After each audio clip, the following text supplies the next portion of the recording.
उसी प्रकार से यदि मैं कहूं कि मैं शास्त्र के हिसाब से अपना जीवन नहीं जीना चाहता, कोई बात नहीं। फिर जब जीवन में पटाखे फूटते हैं ना, समस्याएं आती है ना, तब पता लगता है कि मैं अपने शास्त्र के हिसाब से अपना जीवन नहीं जी रहा हूं। अतः जीवन की समस्याओं का मुकाबला करना पड़ रहा है। क्या आप सबके साथ समय है? गृहिणियां, प्रोफेशनल लोग हैं यहां पर, कई लोगों के व्यवसाय हैं, कई लोग तो अब कुछ लोग रिटायर्ड है तो वो सोचेंगे कि पढ़ाई करेंगे, लेकिन इस उम्र में तो पढ़ाई करना भी बहुत कठिन हो जाता है। कई बार को दृष्टि कितनी कठिन हो जाती है, देखना कितना कठिन हो जाता है। क्या पढ़ेंगे हम समस्त शास्त्रों को?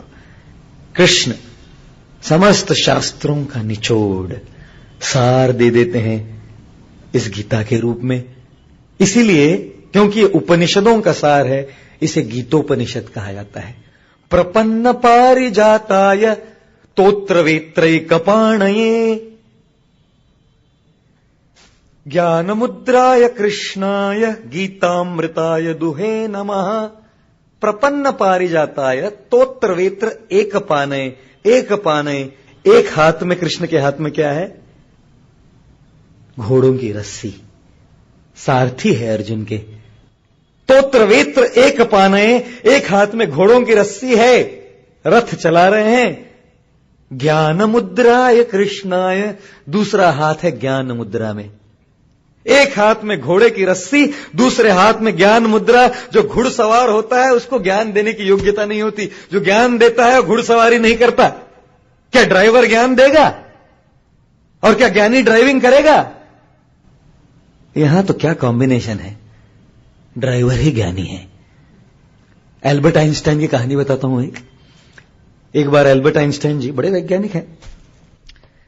Theory of relativity of space and time, ये थियरी मशहूर हो गई। जगह जगह पर जाके इस थियरी का प्रचार कर रहे थे, व्याख्यान दे रहे थे। एक दिन दे देकर 3-4 लेक्चर दे दिए, व्याख्यान दे दिए, बहुत थक गए। कार में यूं लेटे थे, ड्राइवर गाड़ी चला रहा था। ड्राइवर ने कहा, एल्बर्ट जी क्या हुआ? मैं बहुत थका हूं, अगला लेक्चर भी है, कोई शक्ति नहीं लेक्चर देने की। ड्राइवर ने कहा, कोई बात नहीं, मैं दे देता हूं। एल्बर्ट आइंस्टाइन ने कहा, क्या बोला, वापस बोलो। बोला, नहीं, आपका लेक्चर मैंने इतनी बार सुना है कि कंठस्थ हो गया। अब जाके दोहरा दूं, किसी को पता भी नहीं लगेगा और वहां आपको किसी ने देखा भी नहीं है, तो मुझे ये एल्बर्ट आइंस्टाइन समझेंगे। आ गया ड्राइवर। इसी प्रकार से लोग सब बैठे थे, वैज्ञानिक, बड़े बड़े वैज्ञानिक बैठे थे, और शुरू हो गया। एल्बर्ट आइंस्टाइन थोड़ी देर बाहर आके पीछे बैठा देखने के लिए क्या बोल रहा है, और एल्बर्ट आइंस्टाइन अचंभित रह गए। अरे यूं बोल रहे हैं कि सारे वैज्ञानिक बड़े प्रभावित हो गए। व्याख्यान समाप्त हुआ। एक वैज्ञानिक ने हाथ उठाया, मेरा एक प्रश्न है। अब कठिनाई है। तो ड्राइवर सामने खड़े हैं, बोला, पूछिए क्या प्रश्न है। वो तो मान रहे कि एल्बर्ट आइंस्टाइन है, बोलिए क्या प्रश्न है। तो प्रश्न पूछा। ये ड्राइवर ने कहा, इतना साधारण प्रश्न मुझसे पूछते हो? इस प्रकार का साधारण प्रश्न तो मेरा ड्राइवर जो पीछे बैठा है वो भी उत्तर देगा, बोलो। और तब एल्बर्ट आइंस्टाइन ने उसका जवाब दे दिया, उत्तर दे दिया। तब सब वैज्ञानिक अचंभित हो गए, अरे एल्बर्ट आइंस्टाइन का ड्राइवर भी इतना बड़ा ज्ञानी है। अरे लेकिन ज्ञानी और ड्राइवर ये कॉम्बिनेशन बड़ा कठिन है। हाँ? यहां पर कुरुक्षेत्र की रणभूमि पर कृष्ण रथ पर खड़े हैं। तोत्र वैत्र एक पाणय, एक हाथ में घोड़ों की रस्सी, सारथी होते हुए, और दूसरे हाथ में ज्ञान मुद्रा, ज्ञान प्रदान कर रहे हैं। कोई घुड़सवार, कोई सारथी, कोई ड्राइवर इस प्रकार का ज्ञान नहीं दे पाएगा। साधारण भूमिका है सारथी की, किंतु दे तो रहे ज्ञान। सर्व उपनिषदों गावो दोग्धा गोपाल नंदन, सारे उपनिषदों की तुलना एक गाय से की जाती है। आजकल के बच्चों को पूछो दूध कहां से आता है, तो उनको पता नहीं गाय से आता है, गोकुल दूध की थैली से आता है।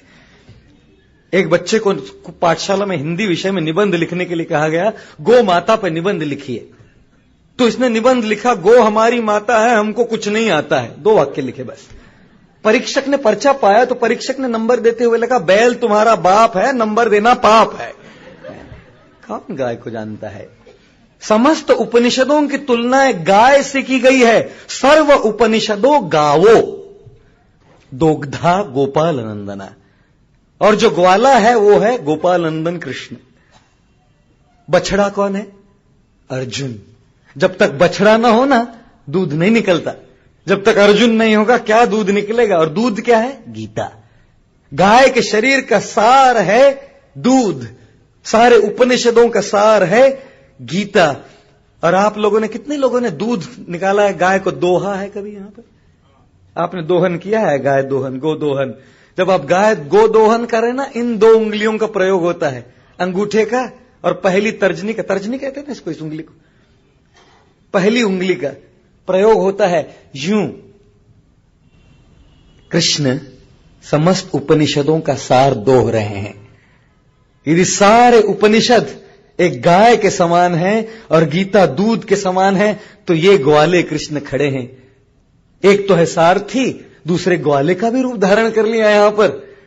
कुरुक्षेत्र की रणभूमि पर कितनी भूमिकाएं निभा रहे हैं देखिए भगवान श्री कृष्ण। सारथी की भूमिका, तोत्र, एक वेत्र, एक पाने, और साथ ही साथ एक ग्वाले की भूमिका निभा रहे हैं। कहते ये उपनिषद 108 एक कलयुग के निकम्मे समझेंगे नहीं, आलसी जीव समझेंगे नहीं, अल्पायुषी अल्प बुद्धि वाले जीव समझेंगे नहीं। इनका निचोड़ दूध निकालना पड़ेगा, और इसलिए यूं दो उंगलियों से दूध निकालते हैं, और वही है ज्ञान मुद्रा। लो अर्जुन, ये गीतामृत पियो। सर्व उपनिषदो गावो दोग्धा गोपाल नंदन पार्थ वत्सः सुधीर भोक्ता दुग्धम गीतामृतम महत। और एक भूमिका निभा रहे हैं कृष्ण यहां पर, किसान की भूमिका। कुरुक्षेत्र की रणभूमि पर सारथी भी है, ग्वाले भी हैं, किसान भी है। किसान क्या करता है? धान निकलता है ना, धान, उस धान पर छिलका होता है। इंग्लिश में उसको हस्क कहते हैं, हिंदी में तो छिलका कहते हैं, भूसा कहते हैं, कई बार अलग अलग शब्द होते हैं, लेकिन भूसी कहते हैं। जी हां, बिल्कुल, भूसा, भूसी। तो ये भूसी जो होती है, वैदिक ग्रंथों में जितनी भूसी है ना, जो इस कलयुग के लिए उपयुक्त नहीं है, कृष्ण किसान की भूमिका निभाते हैं और वैदिक ग्रंथों की भूसी निकाल देते हैं। और चावल, केवल सब भूसी निकल के जो पॉलिश चावल है, बासमती, वो है गीता। सारे वैदिक ग्रंथों का जो कुछ है, जो आवश्यक नहीं कलयुग के लिए, वो निकालकर निचोड़ सार प्रस्तुत करते हैं गीतामृत के रूप में। चौथी भूमिका निभा रहे हैं यहां पर कुरुक्षेत्र की रणभूमि पर, एक रसोइये की भूमिका। कई बार स्त्रियां घर में रसोई करती है, आटा आता है तो आटा छानना पड़ता है। कृष्ण कुरुक्षेत्र की रणभूमि पर उपनिषद और वेदों के आटे को छान रहे हैं। इस आटे को छानकर जो इत्यादि कचरा इत्यादि सब निकाल देते हैं, और जो फाइन आटा है वो है गीता, समस्त शास्त्रों का निचोड़।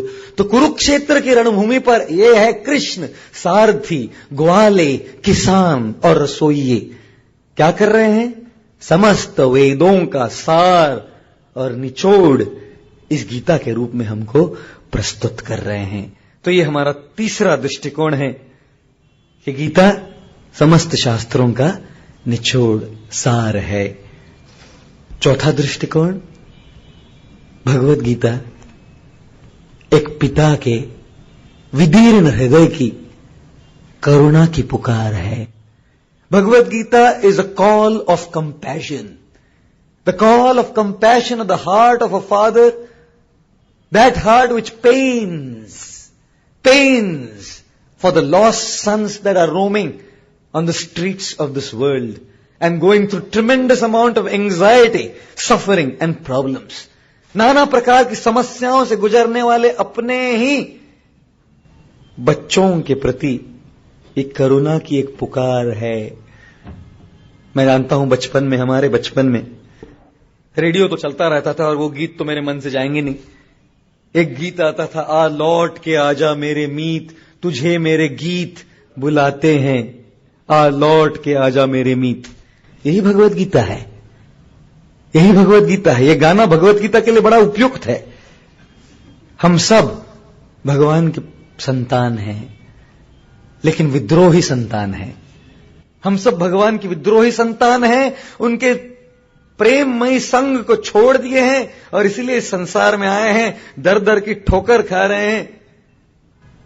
और इसीलिए भगवान कृष्ण कहते हैं, बेटा आ जाओ मेरे पास, आ लौट के आ जा मेरे मीत, तुझे मेरे गीत भगवत गीत बुलाते हैं, आ जाओ। भगवान के यदि हमारा संबंध न जुड़े ना, तो हमारे जीवन में हमेशा समस्या चलती रहेगी।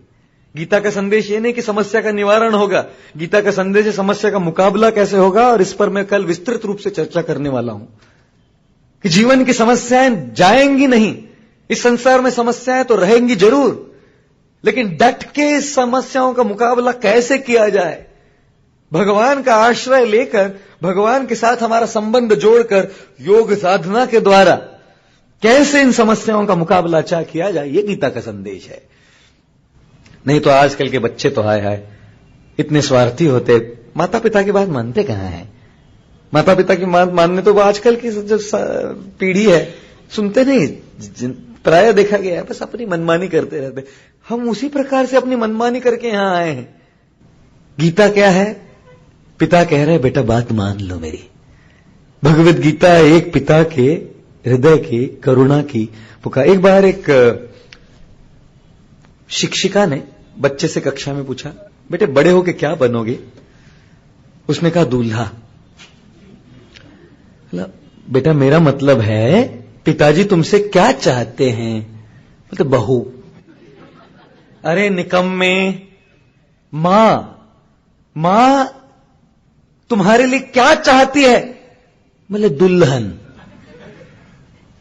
बोले अरे तेरे परिवार की क्या अपेक्षा है तुमसे? एक पोता। अरे तुम्हारे जीवन का मकसद क्या है बेटे? हम दो हमारे दो। विद्रोही बच्चे जो होते हैं ना, स्वार्थी बच्चे जो होते हैं, केवल अपने दृष्टिकोण से सोचते हैं। आजकल की पीढ़ी तो ऐसी है। वही माता पिता जिन्होंने अपना जीवन उन पुत्रों के लिए, उन पुत्रियों के लिए दे दिया, कृतज्ञ होते हैं। बड़े जो हो जाते हैं और कृतज्ञता का प्रदर्शन करते हैं, कोई कृतज्ञता नहीं, no gratitude in the heart. और इसीलिए इस प्रकार की विद्रोही संतान, फिर भी माता पिता का हृदय जो है ना, अपने बच्चों के लिए हमेशा विदीर्ण रहता है। बच्चे कितने ही मां बाप के मुंह पे थूक क्यों न दे, किंतु माता पिता का हृदय तो मोम के समान पिघलता रहता है अपने पुत्रों के लिए, अपनी पुत्रियों के लिए। विचार कीजिए, आप में से कई लोग माताएं हैं, पिता है, आप अपने बच्चों के प्रति आपके कितना प्रेम है। कई बार बच्चा बात मानता नहीं, कई बार बच्चे हमारी देखभाल करते नहीं, फिर भी हृदय में उनके प्रति प्रेम होता है।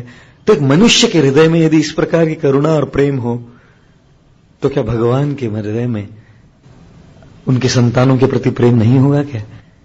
इसीलिए गोलोक धाम, श्री वैकुंठ धाम को छोड़कर इस पृथ्वी में एक मानव रूप धारण करके आते हैं, अपनी ही संतानों को अपना प्रेम प्रदर्शित करने हेतु और दिखाने हेतु कि बेटा मैं चाहता हूं तुम आ जाओ, घर आ जाओ। घर आ जाओगे ना, इस प्रकार दर दर की ठोकर नहीं खानी पड़ेगी। तो गीता भगवान के हृदय की करुणा की एक पुकार है। पांचवा और अंतिम दृष्टिकोण गीता क्या है? गीता समस्त समाज को दिशा दिखाने वाला एक ग्रंथ है।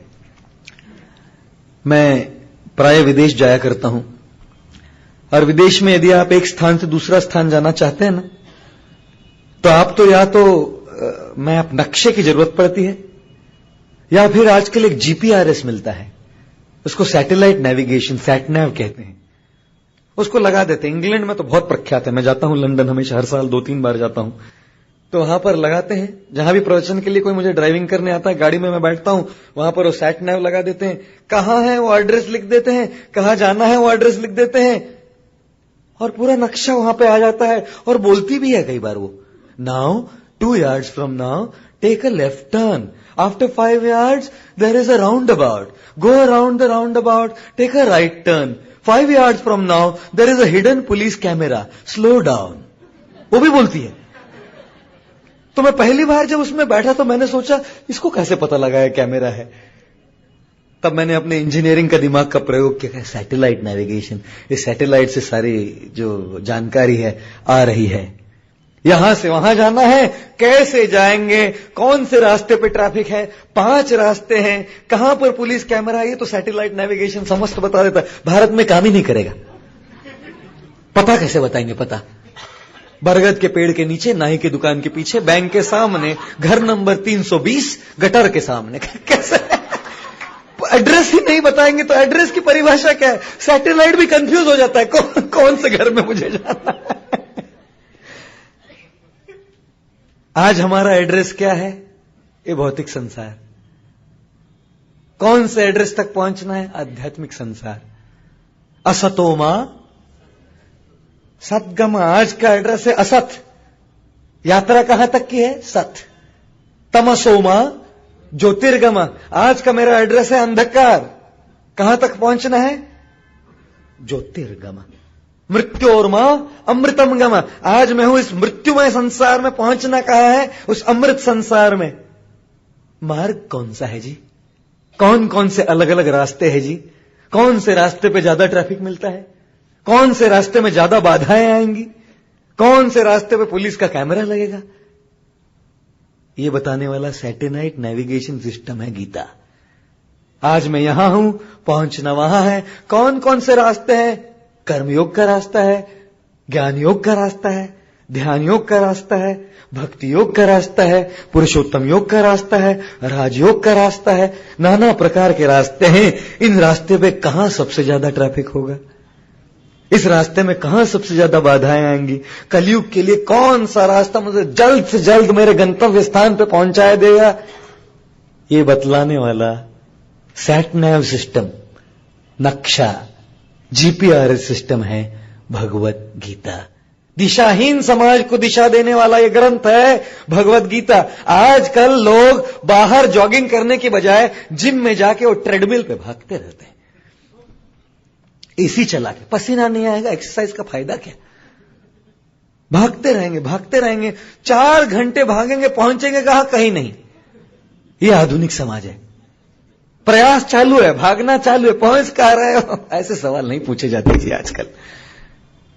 गीता इस दिशाहीन समाज को, भाग तो हम रहे हैं, भागिए, कोई दिक्कत नहीं, भागने को दिशा दीजिए। पैसा कमा रहे हैं, कोई बात नहीं, कमाइए, उस पैसा कमाने को एक अर्थ दीजिए, दिशा दीजिए। पारिवारिक जीवन में जी रहे, कोई बात नहीं, पारिवारिक जीवन अवश्य रूप से स्वीकार कीजिए, उस पारिवारिक जीवन को दिशा दीजिए। भगवत गीता का संदेश छोड़ना नहीं है, भगवत गीता का संदेश जोड़ना है। इस जोड़ने को योग कहते हैं। कर्म योग, ध्यान योग, ज्ञान योग, भक्ति योग, जिसकी हम चर्चा कल विस्तृत रूप से करेंगे। कैसे भगवान से हम अपना संबंध जोड़ सकते हैं। श्रील प्रभुपाद जी के गीता दर्शन, क्या ये सब प्रभुपाद जी का गीता दर्शन समझा रहा हूं, केवल आज भूमिका प्रस्तुत कर रहा हूं। तो ये 5 दृष्टिकोण हैं। गीता क्या है? गीता एक औषधि है अपने मानसिक आध्यात्मिक स्वास्थ्य के लिए। गीता क्या है? गीता एक अनोखा गीत है जो हमारे जीवन में परिवर्तन ले आएगा। गीता क्या है? गीता समस्त वैदिक ग्रंथों का, उपनिषदों का सार है। गीता क्या है? एक पिता के करुणा की पुकार है कि बेटा वापस लौट के आ जा। गीता क्या है? गीता एक दिशाहीन समाज को दिशा देने वाला सैटेलाइट नेविगेशन सिस्टम है, नक्शा है जो हमको बतलाएगा कौन से मार्ग से हम असतोमा सतगमा, तमसोमा ज्योतिर्गमा, मृत्योर्मा अमृतम गमा, कैसे उस स्थान पर पहुंचेंगे। गीता किसको पढ़नी चाहिए? कौन गीता पढ़े? कोई वृद्ध व्यक्ति, कोई नौजवान व्यक्ति? गीता प्रत्येक व्यक्ति को पढ़नी चाहिए। नौजवान व्यक्ति को गीता पढ़नी चाहिए जीवन कैसे जिया जाए इसके लिए, और वृद्ध व्यक्ति को पढ़नी चाहिए जीवन का त्याग कैसे किया जाए इसके लिए। एक अज्ञानी को गीता पढ़नी चाहिए ज्ञान प्राप्त करने के लिए, और एक ज्ञानी को गीता पढ़नी चाहिए नम्रता प्राप्त करने के लिए। एक धनवान व्यक्ति को गीता प्राप्त करनी चाहिए दया प्राप्त करने के लिए, और एक धनहीन व्यक्ति को गीता पढ़नी चाहिए आशा का किरण प्राप्त करने के लिए। एक बलशाली व्यक्ति को गीता पढ़नी चाहिए दिशा प्राप्त करने के लिए, और एक बलहीन व्यक्ति को गीता पढ़नी चाहिए आंतरिक बल प्राप्त करने के लिए। एक अहंकारी व्यक्ति को गीता पढ़नी चाहिए चेतावनी प्राप्त करने के लिए, और एक नम्र व्यक्ति को गीता पढ़नी चाहिए मोक्ष प्राप्त करने के लिए। एक पीड़ित व्यक्ति को गीता पढ़नी चाहिए शांति प्राप्त करने के लिए, और एक शंकालु व्यक्ति को गीता पढ़नी चाहिए श्रद्धा द्वारा क्रांति प्राप्त करने के लिए। गीता प्रत्येक व्यक्ति के लिए बनी है। हर एक व्यक्ति को गीता पढ़नी चाहिए। नौजवान, वृद्ध, स्त्री, पुरुष, व्यावसायिक, सन्यासी, प्रत्येक व्यक्ति के लिए ग्रंथ है। और यदि इस ग्रंथ का हम अध्ययन करें, इस ग्रंथ का हम आश्रय करें, तो हमारा जीवन निश्चित रूप से बदल जाएगा। गीता केवल एक किताब नहीं। आपको यदि लगे कि इस गीता में केवल अक्षर है, कागज है, गीता एक केवल किताब नहीं। भगवत गीता ये भगवान श्री कृष्ण का अवतार है। जब भगवान श्री कृष्ण इस संसार का परित्याग करके चले जाते हैं, पुनः लौट के आते हैं शब्द ध्वनि द्वारा। वो तो चले गए, लेकिन उनके पीछे अपनी शब्द ध्वनि छोड़कर दे गए हैं। इस शब्द ध्वनि द्वारा प्रत्येक व्यक्ति जहां पर भी हो साक्षात भगवान श्री कृष्ण का वैयक्तिक व्यक्तिगत संग प्राप्त कर सकता है। यह मत सोचिए कि केवल अर्जुन बड़ा भाग्यशाली था। यह मत विचार कीजिए कि केवल अर्जुन बड़ा भाग्यशाली था, भगवान श्री कृष्ण के व्यक्तिगत वैयक्तिक सानिध्य में था। जी नहीं, आप सब भाग्यशाली है। आप सब भाग्यशाली हो सकते हैं यदि आप इन शब्द ध्वनि का आश्रय ले, इन शब्दों का आश्रय ले, तो आप देखेंगे कि आप साक्षात भगवान के वैयक्तिक सानिध्य का अनुभव कर सकते हैं। जब कृष्ण अपनी इस प्रकट लीला को पूर्ण करके गोलोक धाम की प्राप्ति किए, अर्जुन द्वारका गए। द्वारका में जाकर समस्त रानियों को लेकर हस्तिनापुर आ रहे थे। द्वारका समंदर में डूब गई, और जब हस्तिनापुर आ रहे थे तो कुछ ग्वाल वाल आए और अर्जुन को परास्त कर दिए। वही गांडीवधारी अर्जुन, वही अर्जुन जिसने 18 औक्षहिणी सेनाओं को परास्त किया था कुरुक्षेत्र की रणभूमि पर, वही अर्जुन जिसके पास दिव्य शस्त्र अस्त्र थे, वही अर्जुन कुछ साधारण ग्वाल आए और अर्जुन को पराजित कर दिए। अर्जुन भी भ्रमित हुआ। अरे वही मैं, शूरवीर अर्जुन, चक्रवर्ती सम्राट अर्जुन, आज कुछ साधारण ग्वालों के हाथों से परास्त हो गया। यह कैसे? अर्जुन ने विचार किया, यह कैसे हो सकता है। अर्जुन समझ गया कि स्वयं कृष्ण ग्वालों का रूप धारण करके आए थे अपनी रानियों को पुनः गोलोक धाम ले जाने के लिए। और जब अर्जुन लौट के आया, कृष्ण तो चले गए थे। युधिष्ठिर महाराज ने कहा, हे अर्जुन, मैं देख रहा हूं कि तुम्हारी जो कांति है वो उस प्रकार की नहीं जैसे हमेशा रहती थी। क्षीण शरीर हो गया है तुम्हारा। कुछ हुआ? कुछ गड़बड़ हो गई? कुछ अपशकुन हो रहा है? क्या हुआ है अर्जुन? तो अर्जुन बड़े ही विदीर्ण हृदय से युधिष्ठिर महाराज को बतलाते हैं कि इस प्रकार से कृष्ण अपनी समस्त लीलाओं का समापन करके गोलोक धाम को प्राप्त कर गए। वंचितो हम महाराजा हरिणा भृत्यवश्यता, वंचितो मैं वंचित हो गया उनके संग से। उनकी संग के वजह से मैंने उनको पराजित कर दिया। आज वो चले गए, क्षमता नहीं रही पराजित करने की, चले गए वो। हमेशा स्मरण रखिए, जब तक भगवान हृदय अपने साथ रहेंगे ना, बड़ी बड़ी समस्याओं का मुकाबला कर पाओगे। कुरुक्षेत्र की रणभूमि पर युद्ध होने के पश्चात सब कुछ समाप्त हो गया। कृष्ण ने अर्जुन को कहा, उतर जाओ अर्जुन। अर्जुन ने कहा, नहीं पहले आप। कृष्ण ने कहा, नहीं पहले आप। पहले आप क्या हम तो करते रहते, पहले आप उतर जाओ। अर्जुन उतर गया। जैसे अर्जुन उतर गया, भगवान श्री कृष्ण उतर गए। कृष्ण उतर गए तो सारे का सारा रथ भस्मसात हो गया। अर्जुन अचंभित हो गया, ये क्या? भगवान श्री कृष्ण ने कहा, हे अर्जुन, जितने सारे दिव्यास्त्र थे ना, भीष्म, द्रोण, कृपाचार्य के सारे, शाल्य, शकुनी के जो सारे दिव्यास्त्र थे ना, उनमें क्षमता थी जिससे तुम मर जाते। मैं तुम्हारे रथ पर था, इसलिए सारे अस्त्र इस रथ में, सारे अस्त्रों की शक्ति यहां पर थी। पहले मैं उतर जाता, रथ भस्मसात होकर तुम जल जाते अर्जुन, इसलिए मैंने कहा तुम पहले उतर जाओ। बहनों, भाइयों, देवियों और सज्जनों, अपने जीवन के रथ पर भगवान श्री कृष्ण को विराजमान कीजिए। नाना प्रकार के लोग हैं जो हमसे द्वेष करते हैं और द्वेष रूपी अस्त्र हमारे जीवन में छोड़ते रहते हैं। यह मानसिक अस्त्र जलते हैं भीतर से। जब हमारा उत्कर्ष और समृद्धि देखते हैं ना, जलते हैं, यूं जलते हैं कि बाहर तक बास आती है, इतने जलते हैं। और ये द्वेष रूपी अस्त्र जब हम पर छोड़ते हैं, द्वेष रूपी मानसिक अस्त्रों में बड़ी शक्ति है जो हमारे मानसिक संतुलन को बिगाड़ दे।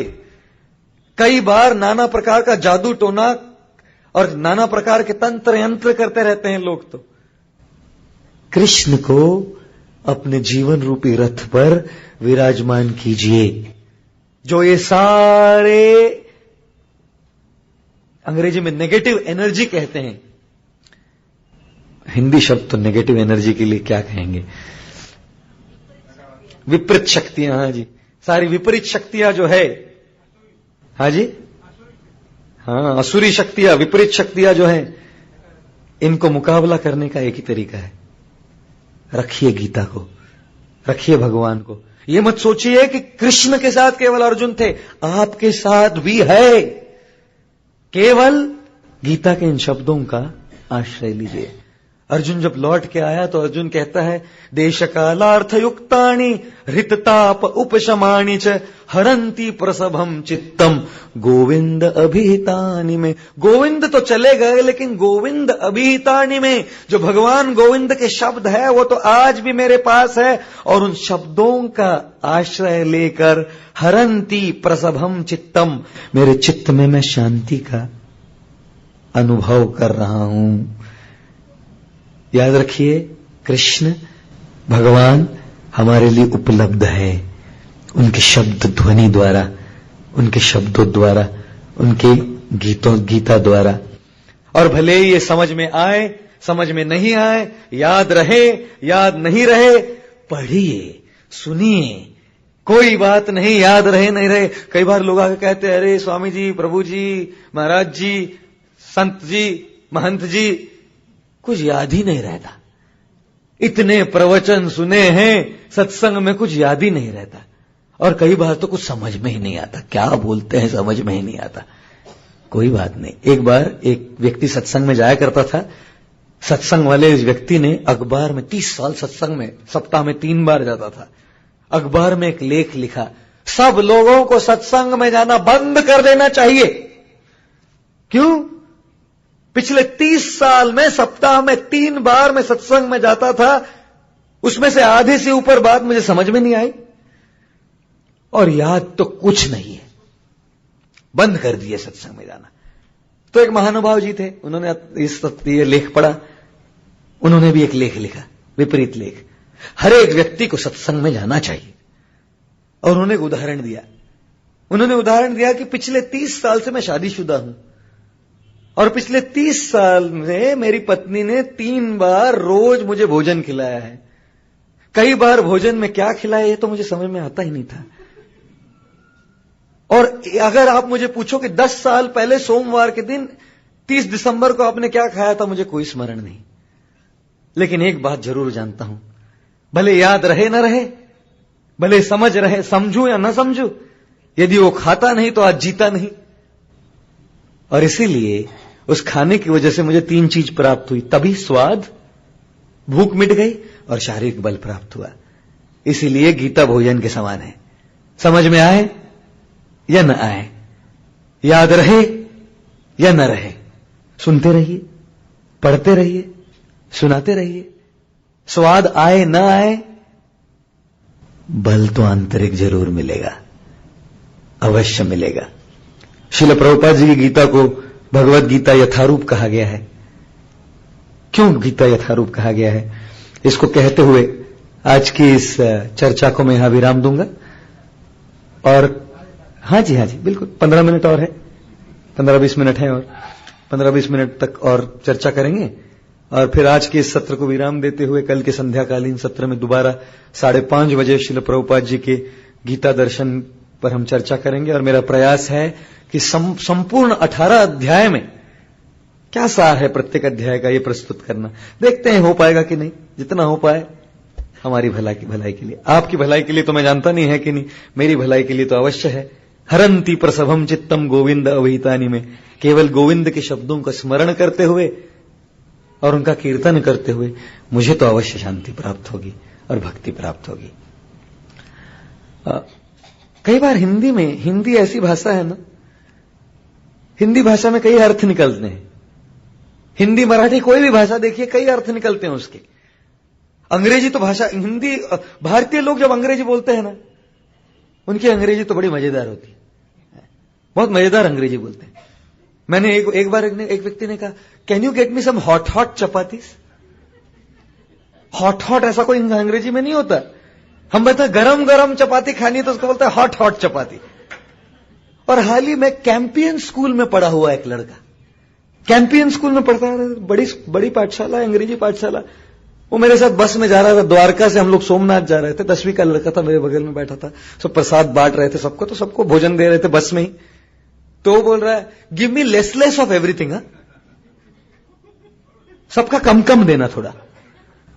भारतीय अंग्रेजी तो मतलब मानना पड़ेगा अंग्रेजी को। जब भारतीय लोग अंग्रेजी बोलते हैं ना, सही में मजा आता है सुनने में। खैर ये विषय नहीं है आज का, इस पे मैं 2 घंटे का प्रवचन कर सकता हूं। भारतीय अंग्रेजी इस पे 2 घंटे का प्रवचन हो सकता है। खैर, हिंदी में यदि कोई कहे माधुरी शर्मा गई, इसके 2 अर्थ निकलते हैं। माधुरी शर्मा गई, माधुरी शर्मा गई, एक ही वाक्य है, हिंदी वाक्य है। माधुरी शर्मा गई, माधुरी शर्मा गई। मराठी में आप लोग कुछ मराठी जानते होंगे, तो एसटी बस का जो स्टैंड होता है वहां हमेशा लिखते हैं, ये थे थुंकू नए। तो वो एक बार जो पेंटर पेंटिंग कर रहा था, उसने थुंकू और नए का न एक साथ जोड़ दिया, तो ये थे थुंकुन ये, तो थुक के आया वहां जोर से। ये थे थुंकू नए का, ये थे थुंकू नए, अर्थ ही बदल गया पूरा, एक इधर उधर हो गया। और अंग्रेजी में ब्रिटिश काल में एक ब्रिटिश साहब ने ऑर्डर भेज दी, टेलीग्राम भेजा, hang him exclamation not let him go. तो एक्सक्लेमेशन मार्क, उद्गार चिन्ह एक आगे बढ़ गया, hang him not let him go, छोड़ दिया उसको। हिंदी, मराठी, अंग्रेजी, गुजराती, एक ही वाक्य के कई अर्थ निकलते हैं। संस्कृत को मान सोचिए, संस्कृत में एक ही शब्द के कई अर्थ होते हैं। और यदि तर्क वितर्क किया जाए तो जो भगवान श्री कृष्ण कहना चाहते हैं वो अर्थ हमें नहीं मिलेगा। जो कृष्ण हमको बोलना चाह रहे हैं, यदि हम तर्क वितर्क करने लगे, क्योंकि एक शब्द के 10 अर्थ निकलते हैं, तो अगर मैं अपना अर्थ निकालूं तो कृष्ण जो मुझे अर्थ देना चाहते हैं वो तो मैं खो बैठा। संस्कृत के एक श्लोक का मैं आपको उदाहरण देता हूं। ये श्लोक आता है जिसमें कहा गया है, ये एक पहेली है, देखिए आप लोग इस पहेली को बुझा पाए तो। 19 स्त्रीणाम स्नानार्थम शरयुगतः 20 पुनः आगतः एको व्याघ्रेण भक्ष्यता। समझाता हूं श्लोक क्या है। 19 अर्थात 19, विंश अर्थात 20, 19 अर्थात 19, जैसे 19 कहते हैं मराठी में, 19। 19 स्त्रियां, 19 स्त्रीणाम स्नानार्थम स्नान करने हेतु शरयुगतः अयोध्या के शरयू नदी में गई। 19 स्त्रीणाम स्नानार्थम शरयुगतः 20 पुनः आयात, स्नान करके आई तो 20 आई लौट के। एको व्याघ्रेण भक्षिता, एक को बाघ ने खा लिया। 19 गई थी, एक को बाघ ने खा लिया, 20 लौट के आई। बुझाइए पहेली को, कैसे बुझाएंगे इस पहेली को। 19 स्त्रीणाम स्नानार्थम शरयुगतः 20 पुनः आगत एको व्याघ्रेण भक्षिता। जानना चाहते हैं इस पहेली का उत्तर? एको न विंशति, एकोन विंशति, इसका संधि विच्छेद करेंगे एकोन विंशति का, तो एको न विंशति, एको एक। संस्कृत में पुरुष को भी न कहते हैं, न का एक अर्थ है पुरुष। एको न विंशति स्त्रीणाम, एक पुरुष और 20 स्त्रियां। स्नानार्थम शरयु गता, स्नान करने गई थी शरयु में।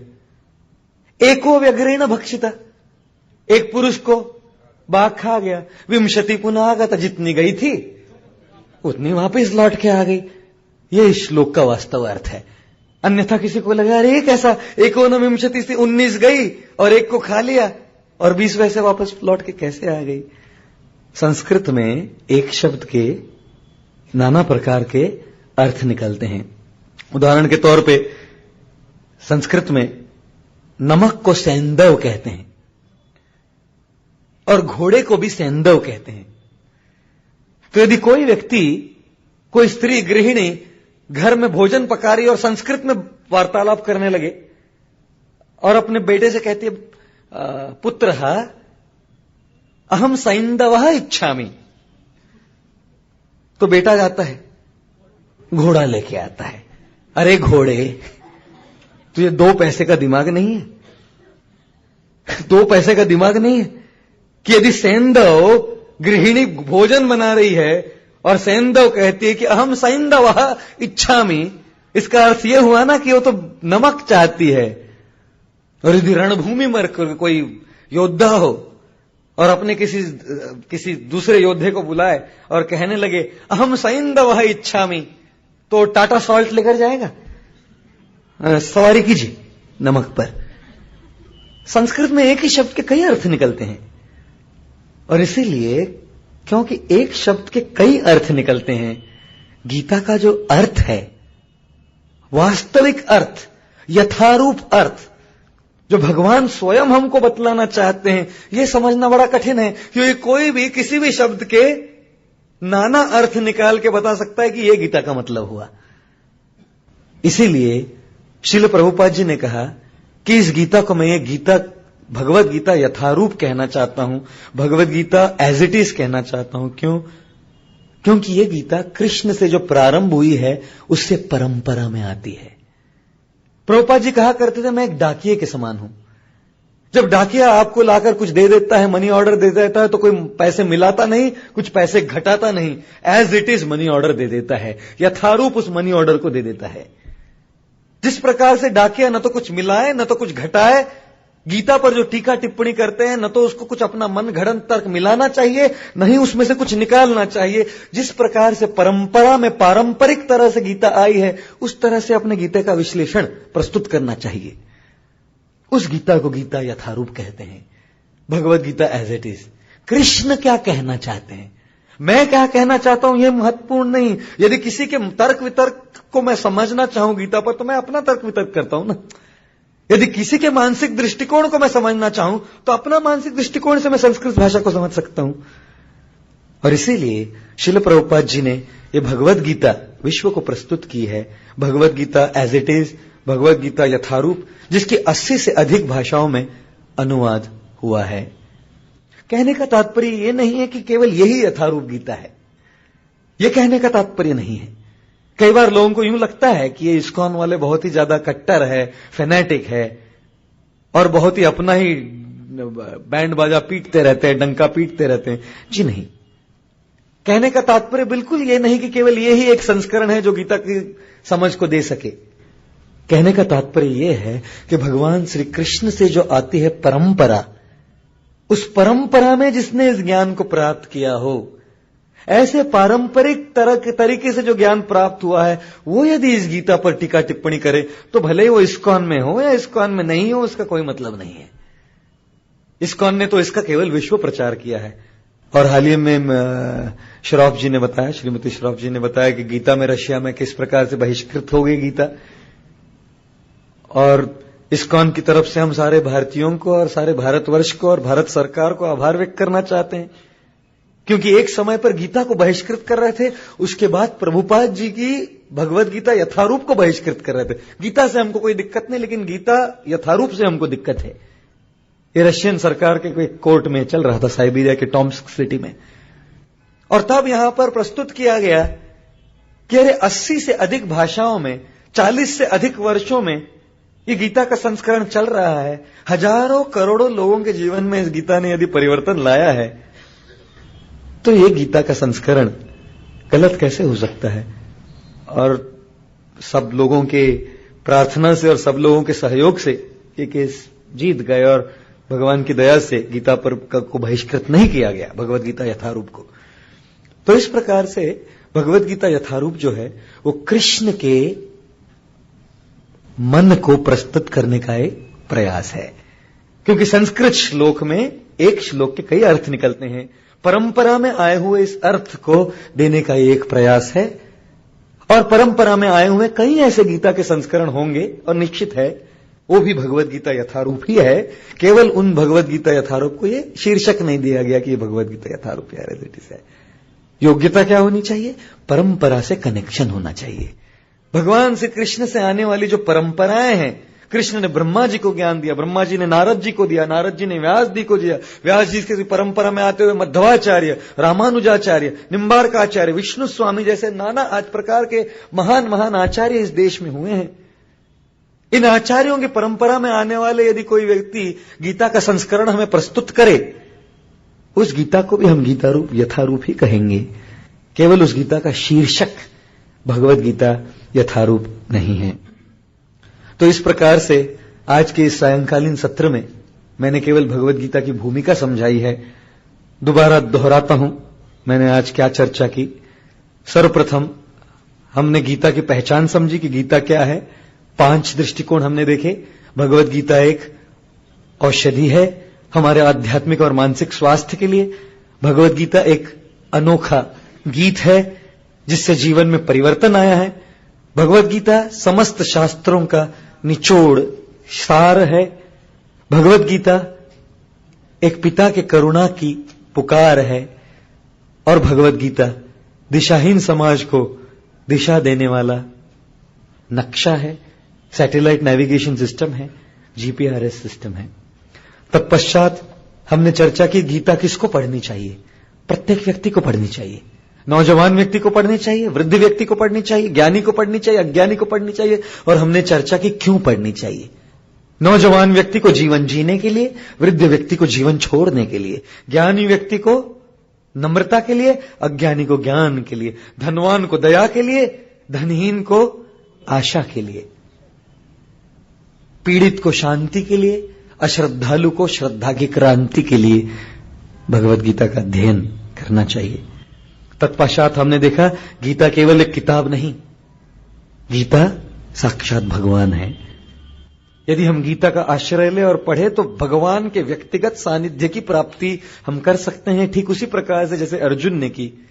भगवान श्री कृष्ण जब इस संसार को छोड़कर गोलोक प्राप्त चले गए, द्वारका से और रानियों को लेकर आए और जब युधिष्ठिर महाराज से मिले तो अर्जुन ने कहा, कृष्ण के उन्हीं शब्दों का स्मरण करते हुए, स्मरंती प्रसभम चित्तम गोविंद अभीतानि में, मैं कृष्ण के व्यक्तिगत सानिध्य का अनुभव कर रहा हूं। भाइयों और बहनों, देवियों और सज्जनों, आप सब कृष्ण के इस व्यक्तिगत संगति का अनुभव करने के लिए आमंत्रित है भगवत गीता के अध्ययन द्वारा।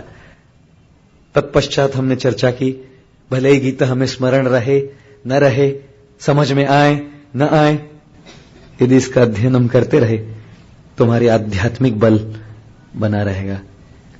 अंत में हमने चर्चा की कि प्रभुपाद जी के गीता के संस्करण का नाम भगवत गीता यथारूप क्यों है।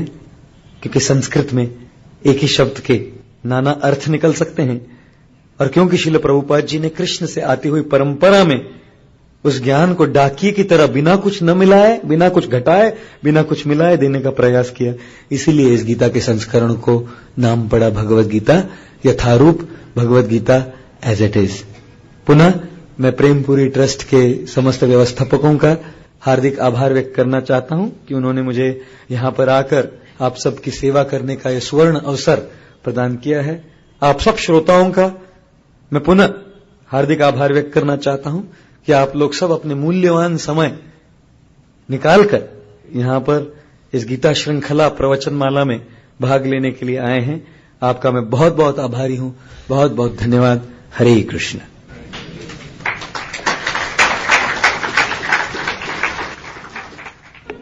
तो कल संध्याकालीन सत्र के लिए हम लोग 5:30 बजे दोबारा यहीं पर मिलेंगे। हरे कृष्ण।